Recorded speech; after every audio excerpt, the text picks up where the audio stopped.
Licenciado. Licenciado. Buenas tardes, compañeros. Bueno, entonces, el día de hoy, compañeros, vamos a tratar de avanzar con el tema de la presentación del modelo de Heckscher y Olin. Veo de que al momento tenemos 27 trabajos entregados, ¿verdad? Y actualmente hay 21 alumnos en la clase. Eh, pues solo antes de empezar, ¿cómo les fue con el trabajo, compañeros, que encontraron?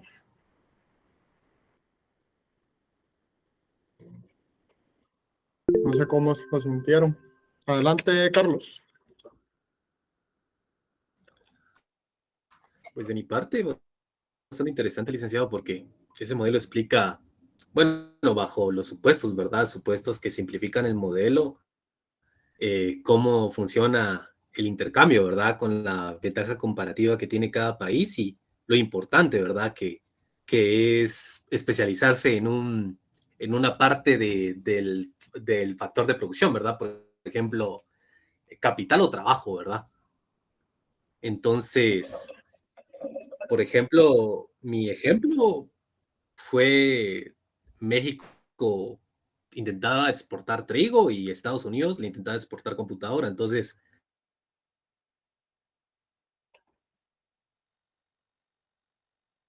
posibilidades de producción, se explicaba, ¿verdad? O sea, por qué cuando se especializa se puede obtener más de lo que uno haría si está en frontera cerrada, ¿verdad? O sea, está en modo autárquico. Entonces, eso es mi Es postura. correcto. Aquí la contribución de Carlos es muy importante, ¿verdad? Y eh, hay algo de lo que él dice es muy cierto, ¿verdad? Este sigue siendo un modelo de ventaja comparativa. Es decir, si ustedes ven, los modelos en sí no van como que reemplazando a otros, sino que más bien como que refinándolo, ¿verdad? Lo van volviendo más, de alguna manera, le van agregando complejidad de tal manera que permita explicarlo. Entonces, si quieren, empecemos la clase del día de hoy. Vamos a ver.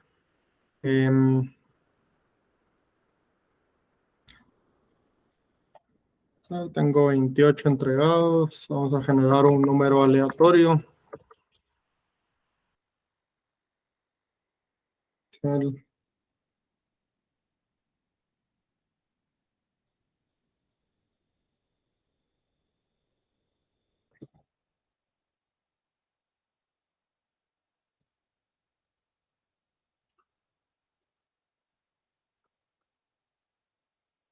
El número aleatorio que me generó aquí fue 16, 0, 1, 2, 3, 6, 9, 12, 15, 16. Es Bing Osvaldo, no sé si está conectado.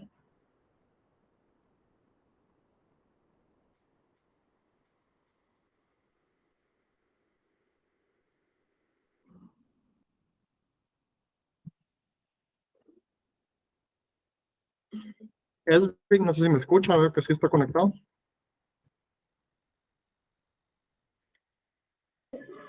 Buenas tardes, Lick.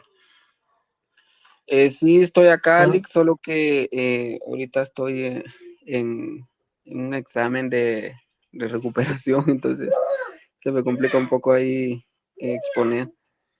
¿De qué clase? ¿Perdón? ¿De qué clase? Micro 2.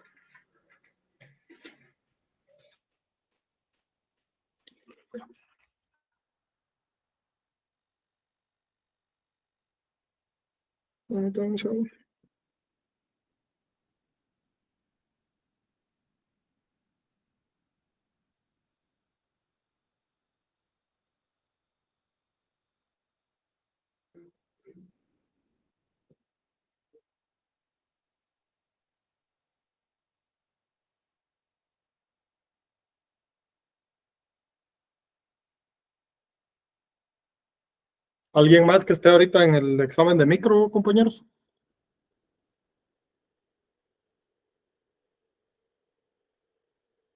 Está bien. Entonces, vamos a Esvin y entonces queda Francisco Alejandro Betancourt.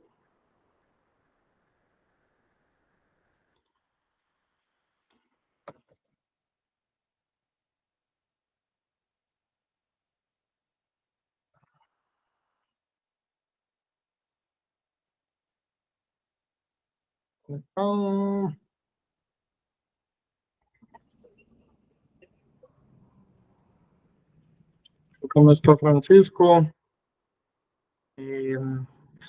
Ahí, Gerardo, hágame un favor, solo anota de que Esvin sí estaba en clase, pero está sacando su examen. Si quiere, desconecte, Esvin, no tenga pena. Pero que Francisco no se conectó. Vamos a ver aquí otro aleatorio.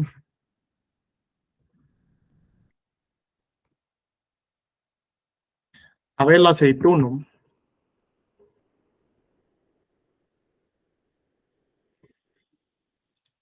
Tarde, Lick. Buenas tardes, Abel. Entonces, no sé si puede presentar o si necesita que yo presente, que yo ponga a presentar la presentación que entregó. No, yo presento acá, muchas gracias. Ok, dele. Somos todos oídos. Solo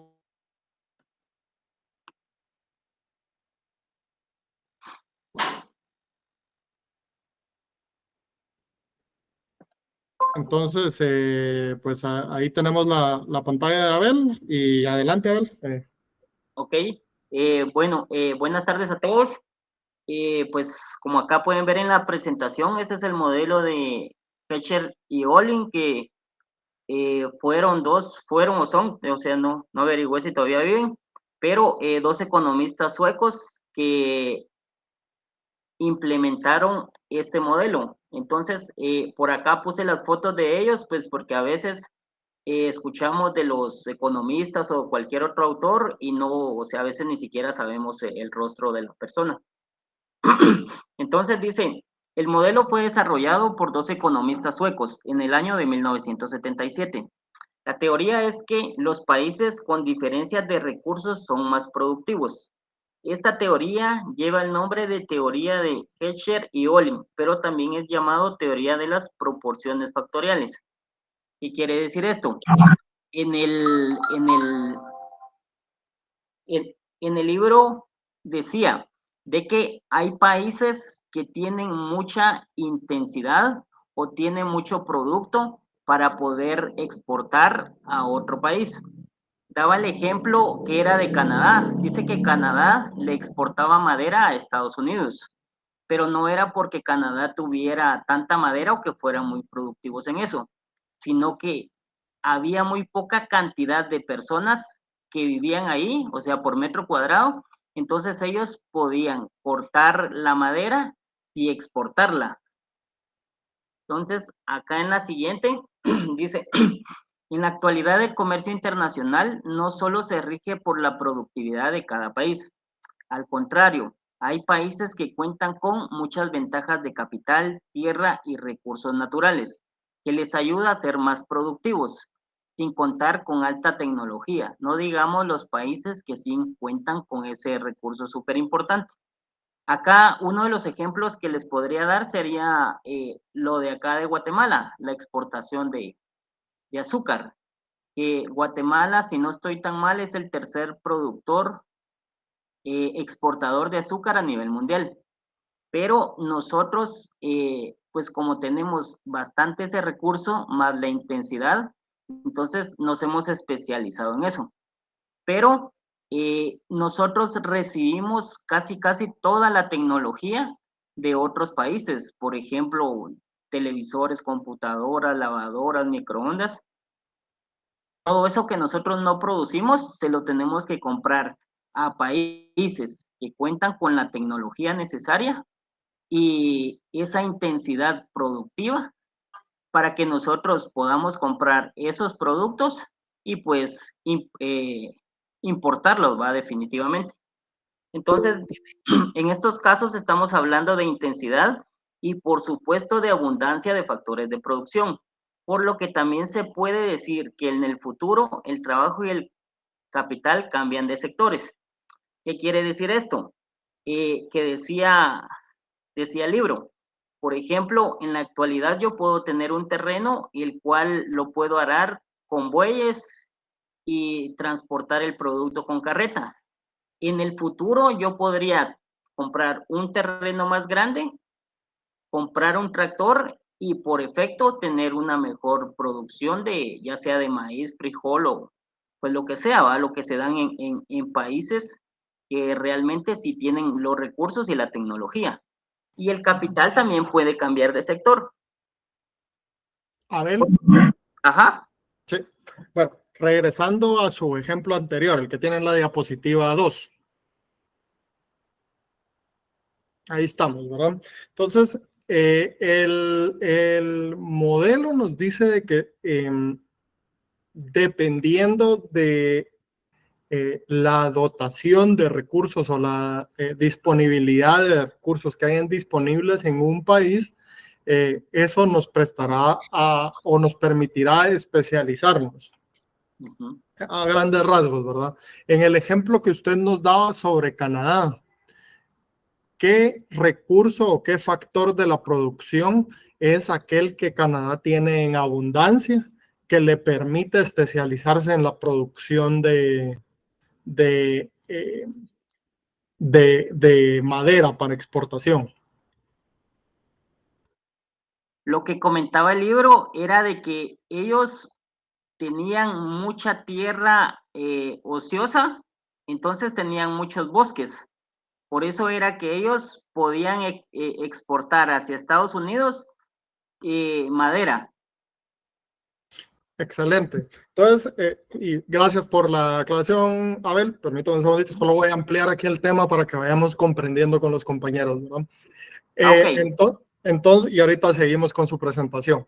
Entonces, en el ejemplo que Abel muestra, nosotros podemos ir empezando a visualizar el modelo, ¿verdad? Decíamos que hay tres factores de la producción, ¿verdad? Que son el trabajo, el capital y los recursos naturales. Canadá, al ser un país con relativamente poca población, como él dice, es un país que tiene una relativa escasez del factor de producción trabajo, ¿verdad? Pero tiene una relativa abundancia al ser un país muy grande y con tierra ociosa del factor de producción recursos naturales. Al tener esa relativa abundancia, si puede encontrar una actividad que requiera relativamente poco trabajo y relativamente bastante recurso natural, como la producción de madera, esa puede ser una fuente de especialización, ¿verdad? Entonces, y lo otro que Abel mencionaba, que es importante dentro del modelo, es que estos modelos nuevamente son modelos de los que nosotros llamamos point in time o punto en el tiempo, ¿verdad? Es decir, nosotros en cualquier momento le podemos tomar una foto, pero esto no necesariamente es estático, ¿verdad? Los países pueden ir evolucionando a través de que lo pasan. Lo que pasa es que nosotros no lo vamos a poder ver dentro de un modelo o incluso dentro del corto plazo, ¿verdad? Pero en cualquier momento nosotros podemos ir tomando una foto de cómo se encuentra un país y determinar en qué actividades puede especializarse, tomando en cuenta qué factores de la producción tienen relativa abundancia, tal que el costo marginal de producción sea relativamente bajo. ¿Ok? ¿Alguna duda con esto, compañeros, antes de que dejemos que Abel continúe? Por el momento no, licenciado.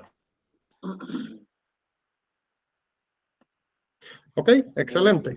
Bueno, adelante, Abel. Ok.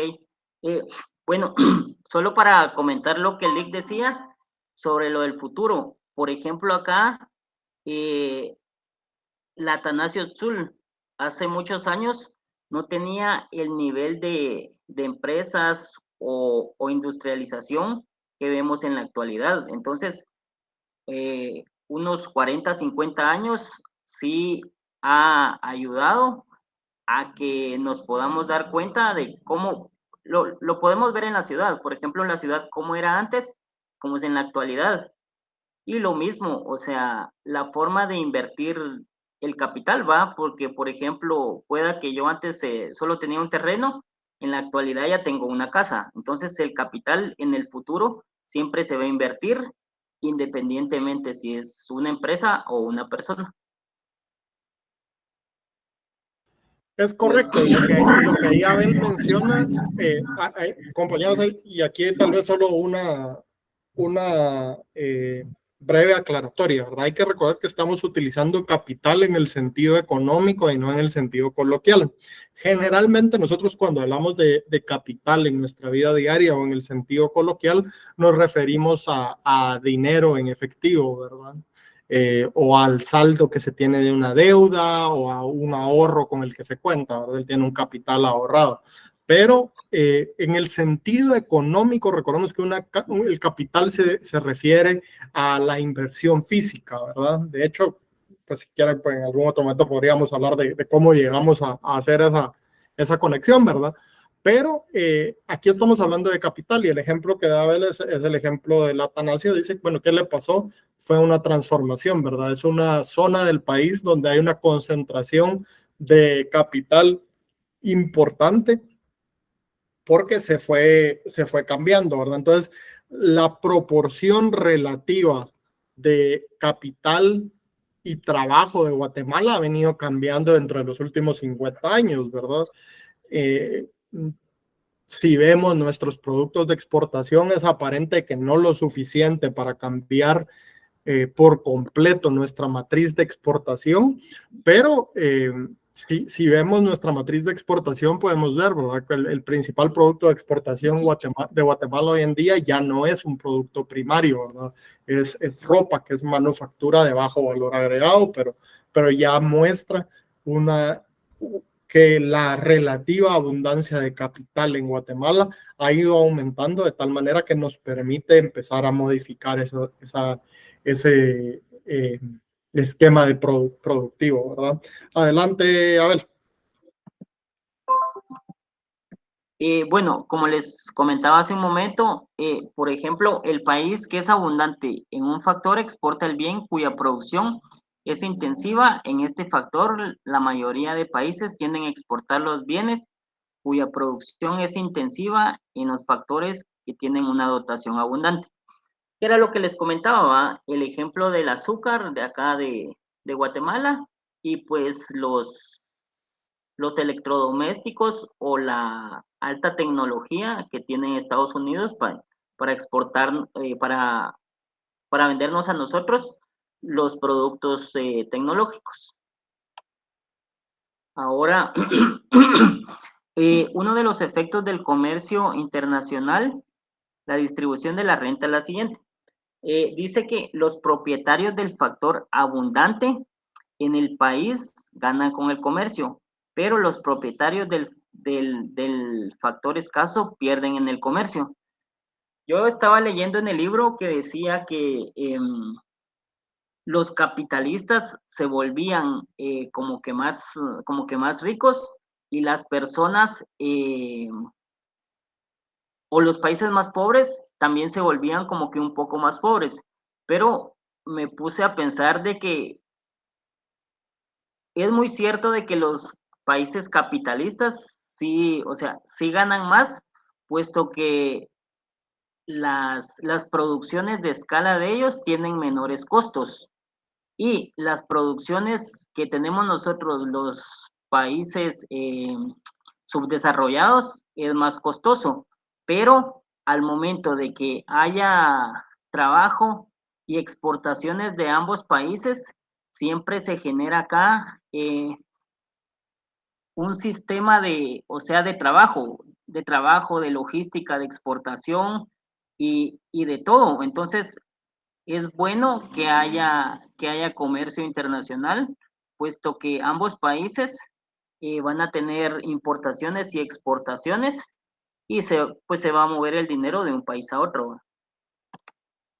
Dice, al momento de realizar el comercio internacional, varios países se benefician con las compras y ventas de estos países, puesto que de trabajo y con incremento del PIB. Uno de los factores importantes en el modelo es la apertura de importaciones y exportaciones que se producen en este proceso. Ayuda a los países a crecer económicamente, pues en varios sentidos, ¿va? Y esta gráfica que la puse acá es de el capital y el trabajo y todo lo que conlleva en su momento que si se produce algo, por ejemplo, nosotros producimos el azúcar, entonces pues tiene que llevar agua, tiene que llevar empleados, tiene que tener una infraestructura, entonces tiene que tener todos los insumos primarios y secundarios, pues para que se logre exportar. Entonces, sí tiene beneficio el comercio internacional, pero siempre hay un país que gana más y pues un país que gana menos, ¿va? Definitivamente. Y esa fue la presentación. Muchas gracias. Muchas gracias, Abel. Si quiere, ahí puede volver la pantalla.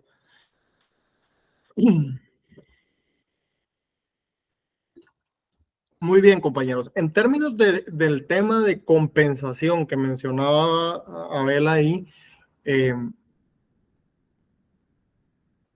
nos dice la intuición del modelo, verdad? Si yo me estoy enfocando en la producción de un factor, en la producción de un bien que utiliza intensivamente un factor de la producción abundante, ¿cómo esperaría yo que fuese la remuneración de ese factor de producción? Debería ser un buen precio, de un precio alto. ¿Barato?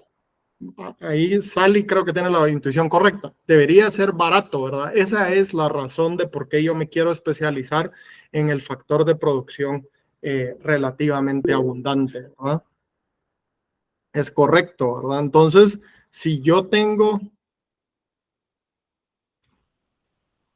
Vamos a presentar aquí brevemente antes de darle espacio a alguien más. Yo creo que nos va a dar tiempo de hacer 2 presentaciones el día de hoy y luego continuar avanzando. ¿No? Entonces, si yo tengo cualquier mercado que yo lo ploteo con oferta y demanda, y si regresamos así a la gráfica básica de la economía,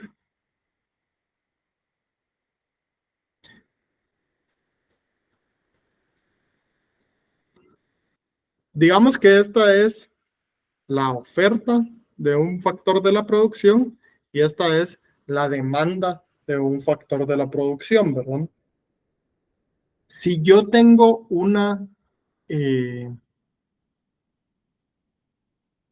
oferta relativamente abundante, eso significa que la cantidad que está disponible para utilizar es mayor que la cantidad que yo demando, ¿verdad? Entonces, digamos que si se encontrara por acá, si este es la cantidad, recordemos que aquí tenemos cantidad y aquí tenemos precio, ¿verdad? Si yo tengo esta cantidad de oferta acá y esta cantidad de demanda acá, lo que naturalmente va a ocurrir es que el precio va a empezar a disminuir hasta alcanzar un nivel de equilibrio.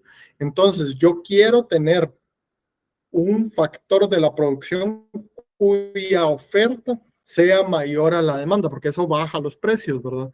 Y al reducir los precios, yo tengo una ventaja comparativa. ¿Por qué? Porque yo puedo producir a un precio más accesible que mis competidores.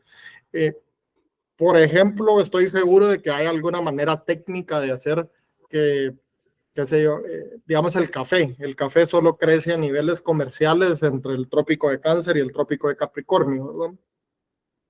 Estoy seguro de que de alguna manera con invernaderos y sistemas de control de clima hay una forma de hacerlo crecer en Estados Unidos o en Holanda, pero eso eleva el costo de la producción, ¿verdad? Y entonces al nosotros tener un costo de la producción elevado, nosotros vamos a encontrar un producto que entra al mercado a un precio alto, ¿verdad? ¿Por qué? Pues porque al final el capitalista siempre está tratando de recuperar sus costos. Entonces, al final, este modelo, si nosotros pensamos en un análisis de negocio, lo que nos dice es que los márgenes se deberían comprimir, es decir, el diferencial de precios se debería comprimir y el volumen debería aumentar, de tal manera que los capitalistas generen sus ganancias por incremento de volumen y no por incremento de margen, ¿verdad? Algo así es un poco la lógica de cómo funciona esto. Vamos a ver el número 13.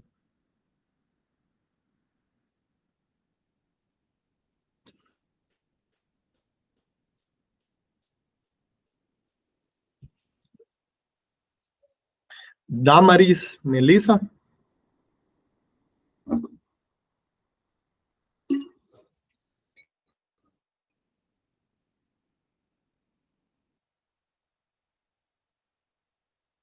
Damaris Melissa, no sé si está en la llamada.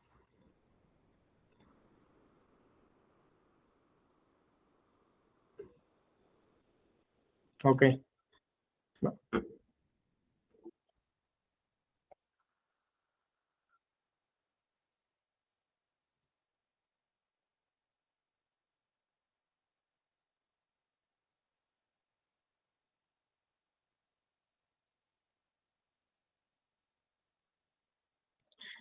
Erika Lorena. Buenas noches, ahora presente. Muy bien.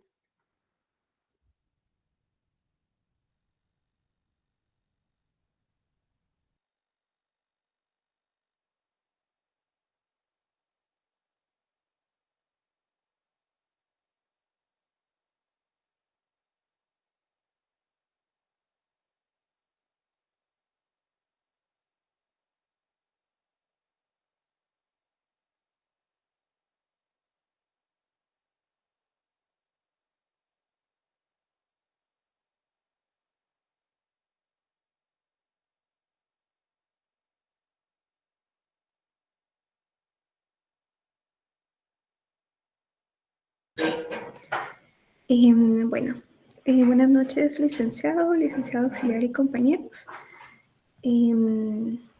Les voy a presentar lo que pude investigar y estudiar del modelo que estamos viendo actualmente. Un poco del contexto histórico, ya nos mencionaban que son dos economistas suecos los que hicieron este modelo. Bertil Ohlin y Eli Heckscher con este teorema tratan de explicar el origen de las ventajas comparativas y ellos consideraron la abundancia de los factores de producción y la intensidad en el uso de estos factores.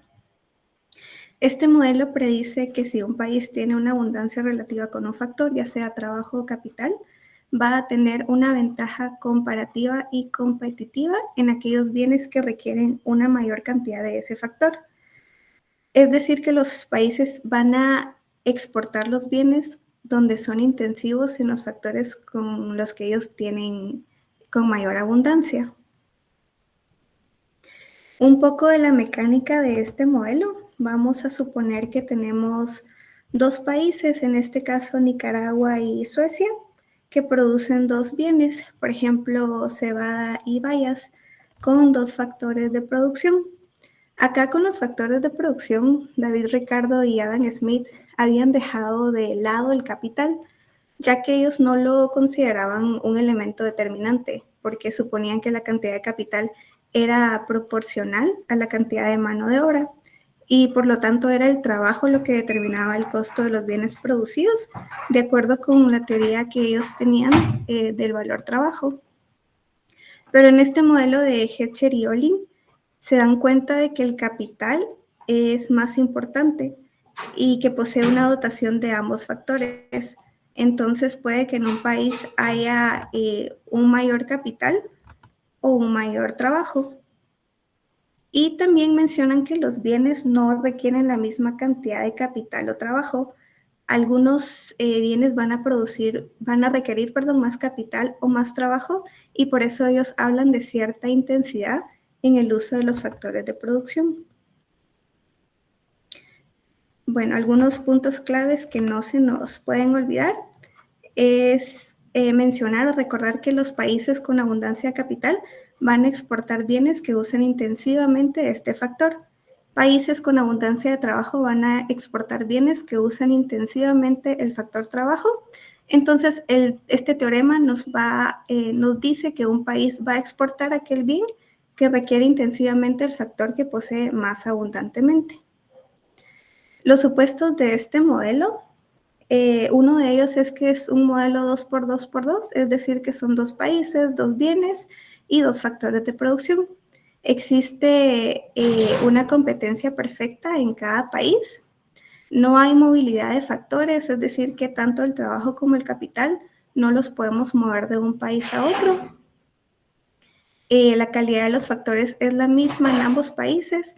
Quiere decir que tanto los trabajadores de Nicaragua como de Suecia son igual de productivos. También suponen que es posible cuantificar las cantidades de factores en ambos países y las técnicas de producción son idénticas para los mismos bienes. También les quiero mostrar un ejemplo que nos habían indicado, ¿verdad? Que si podemos buscar más fuentes, no solo el libro, era una buena opción, ¿verdad? Entonces este fue uno de los ejemplos que pude ver en un video. Acá, por ejemplo, tenemos a Suecia.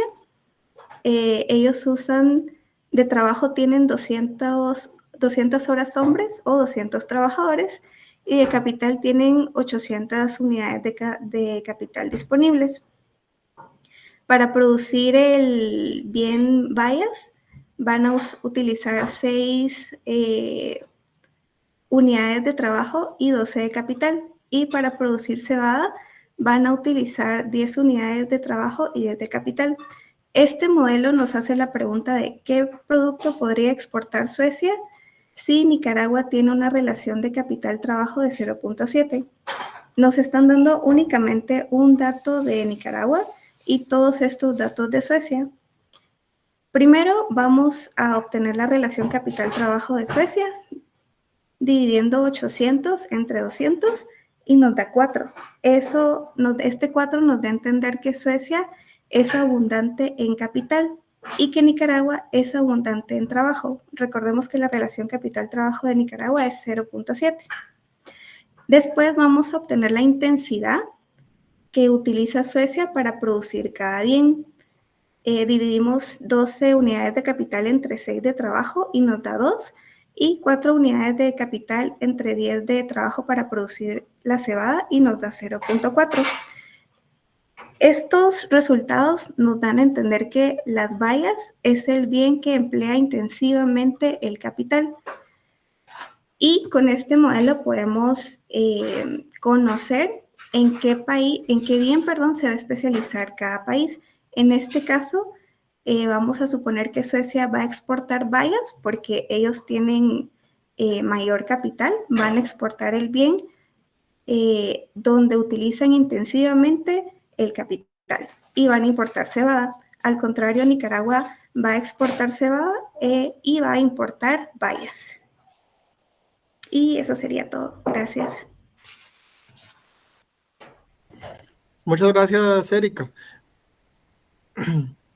Ahí si quiere ya puede soltar la pantalla.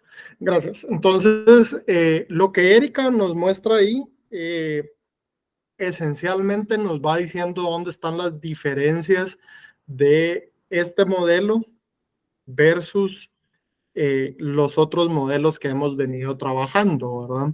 Y eso es algo que que pues si ustedes no lo encontraron en su investigación, es importante que tengamos bien claros, ¿verdad? Para los economistas clásicos, la fuente del valor era el trabajo, ¿verdad? Únicamente el trabajo.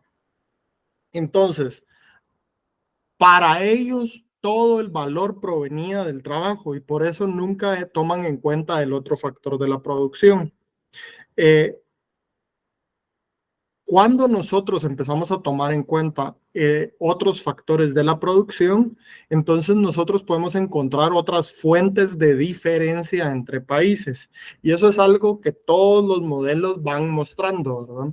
La diferencia entre los países es la fuente del comercio internacional, o por lo menos lo es bajo los esquemas de los clásicos y neoclásicos, ¿verdad? Entonces, si tuviéramos que de alguna manera resumir dónde están las fuentes, y aquí voy a tomar su presentación prestada un segundo, Erika. Si tuviéramos que decir dónde están las fuentes del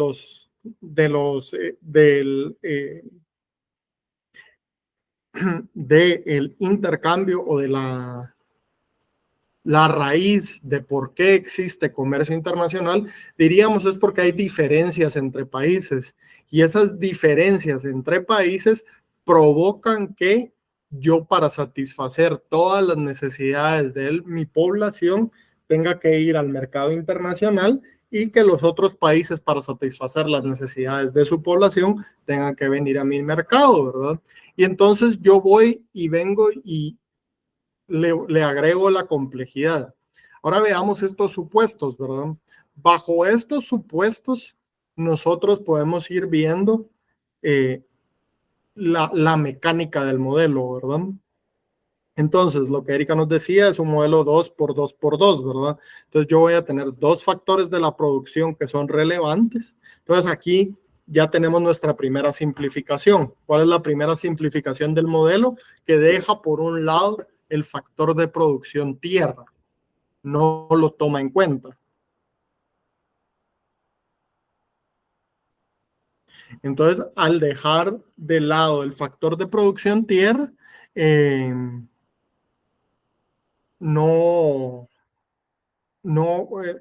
ya hace una simplificación, ¿verdad? Dice, bueno, la productividad de los países o la capacidad productiva de los países viene únicamente atado a capital y trabajo, ¿verdad? No tiene otro aspecto ahí.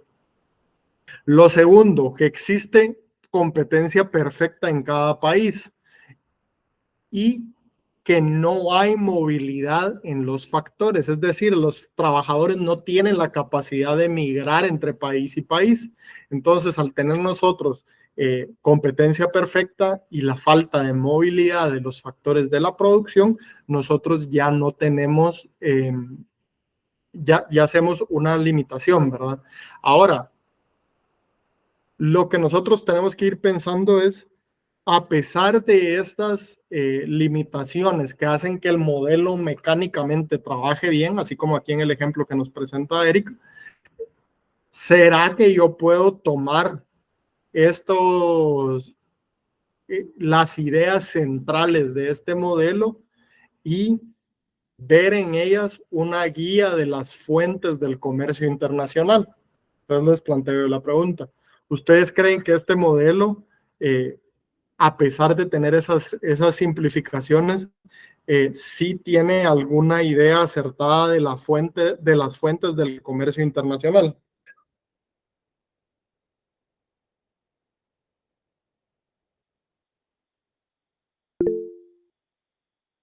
Adelante, no sé si alguien levantó la mano. Sí, Oscar. Sí, licenciado.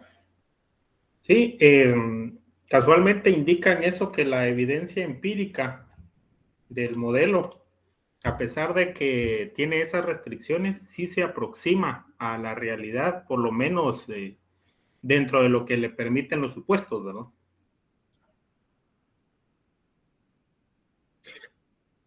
Sí, ¿verdad? Y a ustedes, de acuerdo con lo que ustedes conocen de de la realidad de Guatemala, para ustedes, ¿será que este modelo sí es compatible con lo que ustedes observan de la naturaleza del comercio internacional? ¿Será que en efecto,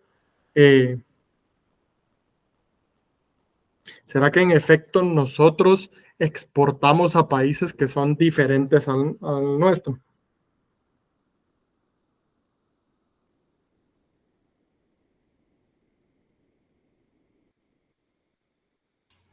Totalmente cierto, licenciado.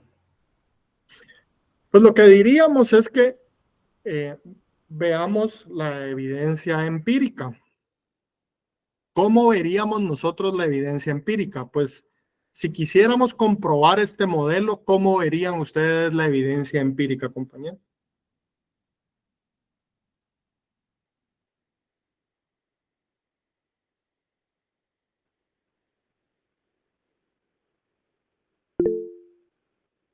Adelante, Carlos. Pues yo lo vería, por ejemplo, con el ejemplo que puso el compañero de la primera presentación, lo de que Guatemala exporta azúcar, ¿verdad? ¿Por qué lo hace? Porque nuestro país tiene un clima bastante, o bueno, que favorece a esta plantación, ¿verdad? Por lo tanto, se intensifica en invertir recursos para que se exporte este producto, ¿verdad? Y además también tenemos personas que están dispuestas a trabajar, ¿verdad? Para obtener este producto. Y nosotros, mediante exportando esto,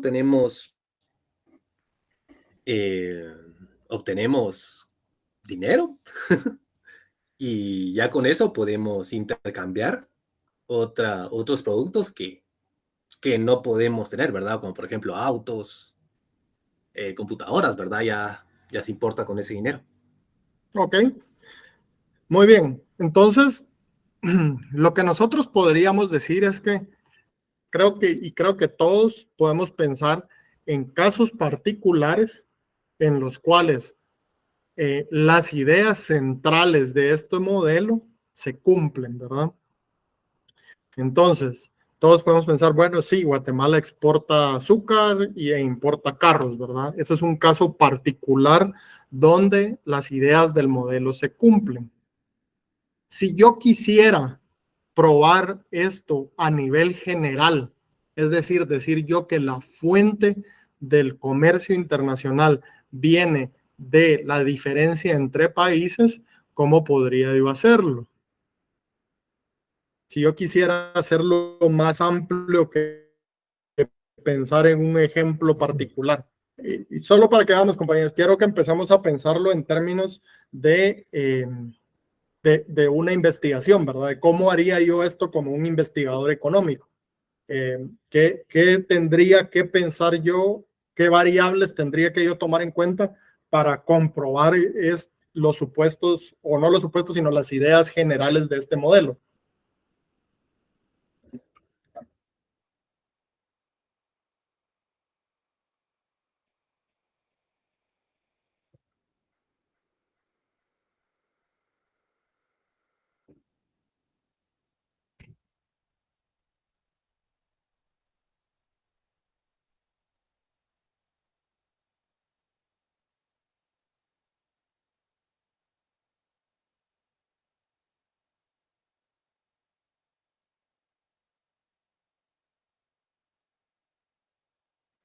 Lick, ¿puede repetir la pregunta, porfa?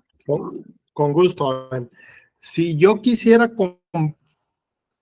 comprobar las ideas del modelo, no a nivel de un caso particular, de un producto particular, sino a nivel macro de Guatemala. Es decir, si yo quisiera comprobar si es cierto decir que las ideas del modelo se cumplen en términos generales para Guatemala, ¿qué tipo de variables tendría que yo buscar para comprobarlas?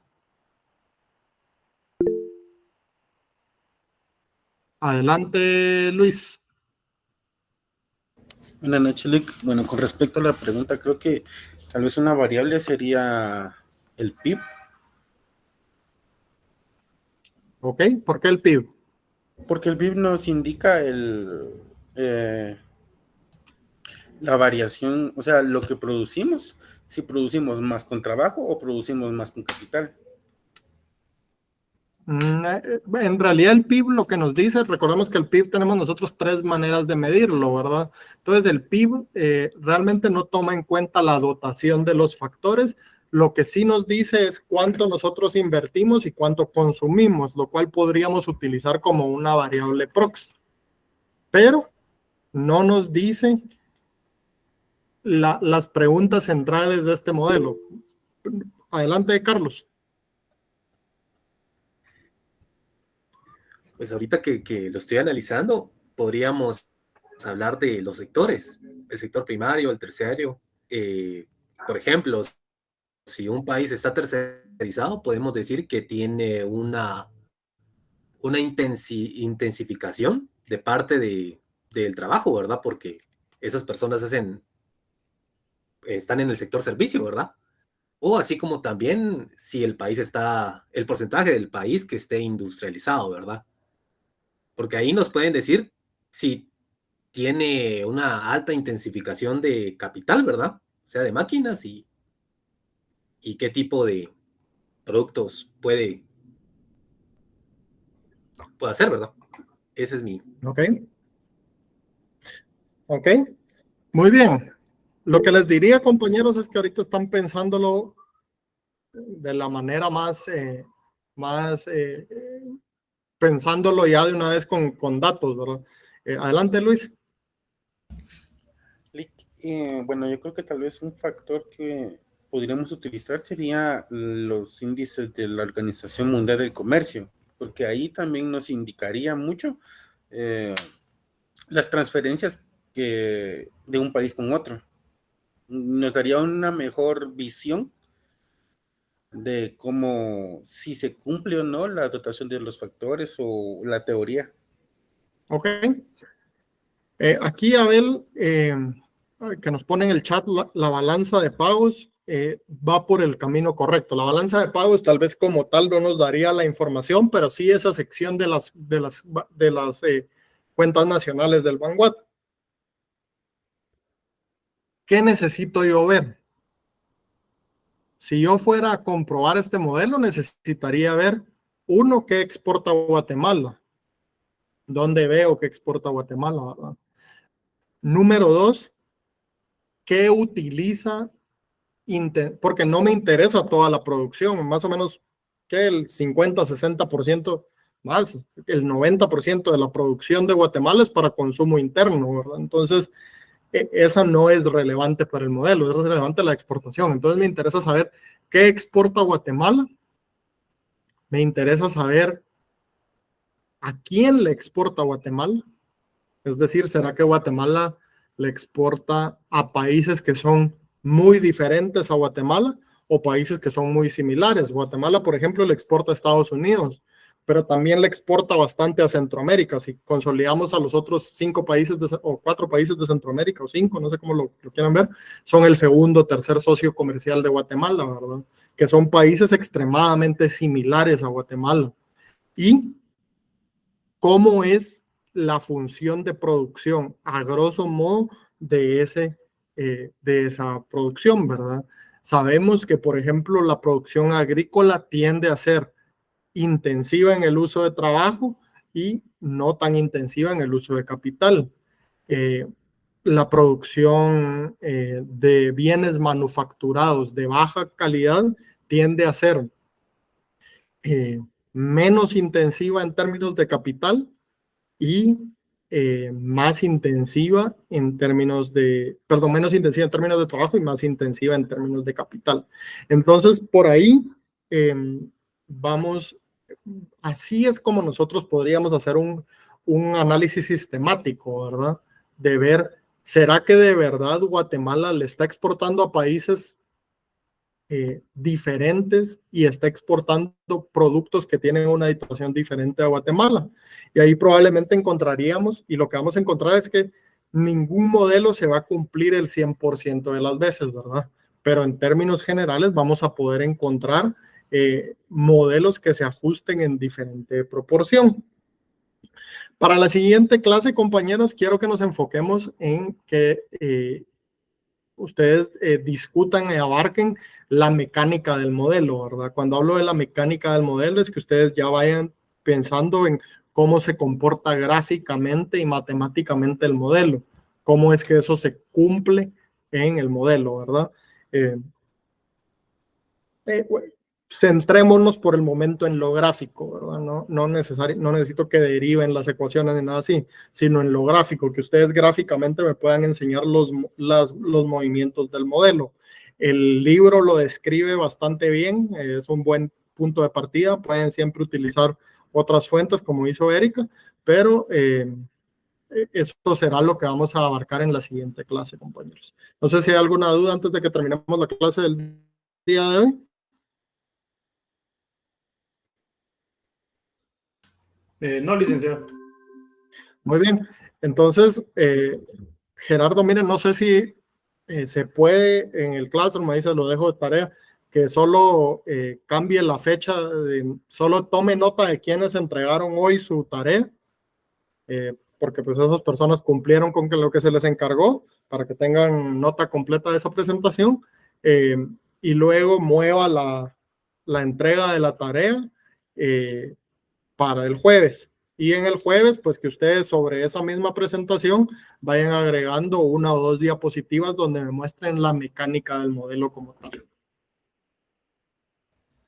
Muy bien, Lick. Entonces ahorita voy a hacer la edición para que ya esté disponible la fecha de entrega para el jueves. ¿A qué hora es el límite? ¿A las 5 p.m.?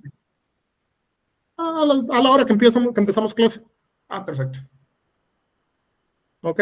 Si alguien avanzó hasta el punto donde se sienten cómodos presentando la mecánica del modelo, pues no es necesario que hagan cambios, ¿verdad? Pero si ya entregaron y quieren agregar diapositivas donde muestran la mecánica del modelo, pues ahí se les va a dar el espacio. A los que entregaron a la fecha, pues por eso le dije a Gerardo ahí a que tome nota de los que sí entregaron con lo que les pedimos para esta clase. Muchas gracias, compañeros. Que pasen feliz noche. Feliz noche. Feliz noche.